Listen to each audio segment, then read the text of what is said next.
Remue ménage.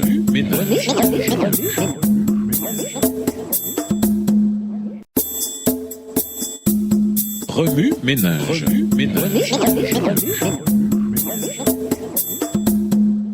Bienvenue dans notre émission Remue ménage. Nous voilà à la leçon 9, une ville appelée confusion.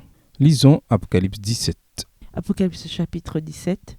Puis un des 7 anges qui tenait les 7 coupes vint, et il m'adressa la parole en disant : Viens, je te montrerai le jugement de la grande prostituée qui est assise sur les grandes eaux.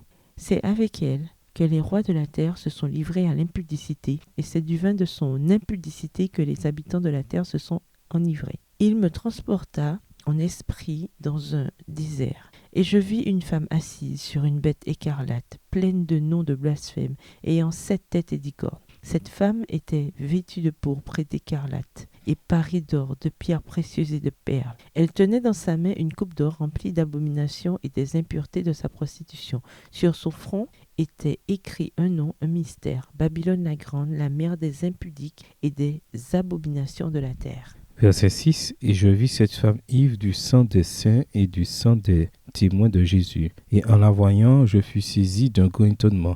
Et l'ange me dit : Pourquoi t'étonnes-tu ? Je te dirai le mystère de la femme et de la bête qui la porte, qui a les 7 têtes et les 10 cornes.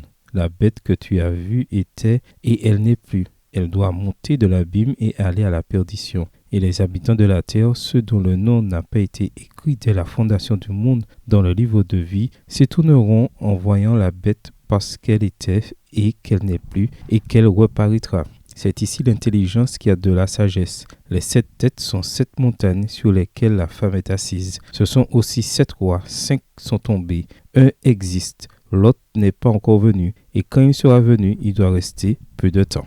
Verset 11.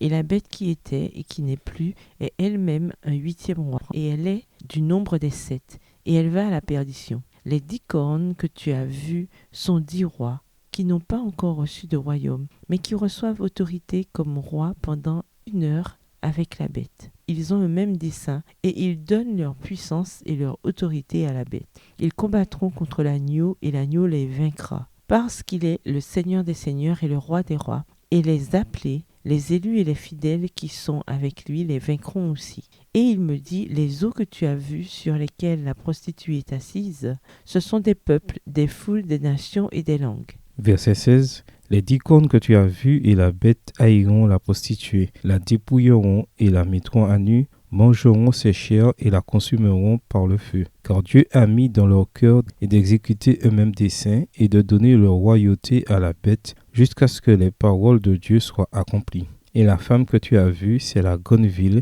qui a la royauté sur les rois de la terre.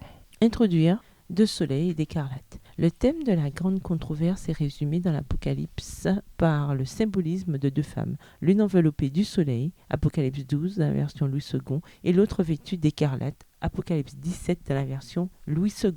Le symbole frappant de la femme enveloppée du soleil, la gloire éblouissante du Christ, se trouve dans Apocalypse 12. Cette femme est fidèle à Jésus. Elle n'est pas souillée par la corruption des fausses doctrines. Dans toute la Bible, une femme pure symbolise l'épouse de Jésus ou la véritable Église. Dans Jérémie 6, 2, version seconde 21, le prophète dit « la belle et délicate fille de Sion ». Il utilise l'expression « fille de Sion » qui signifie une femme fidèle pour décrire le peuple de Dieu. Voir aussi Éphésiens 5, versets 25 à 32 et Osée 2, verset 20.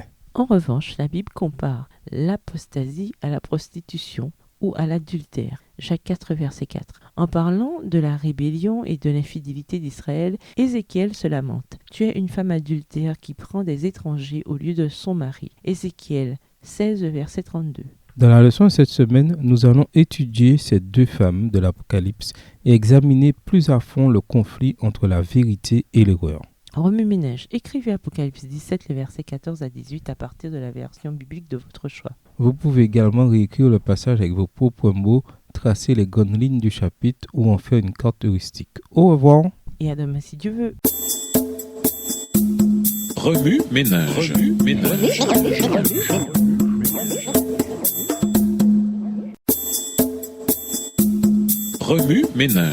ménage.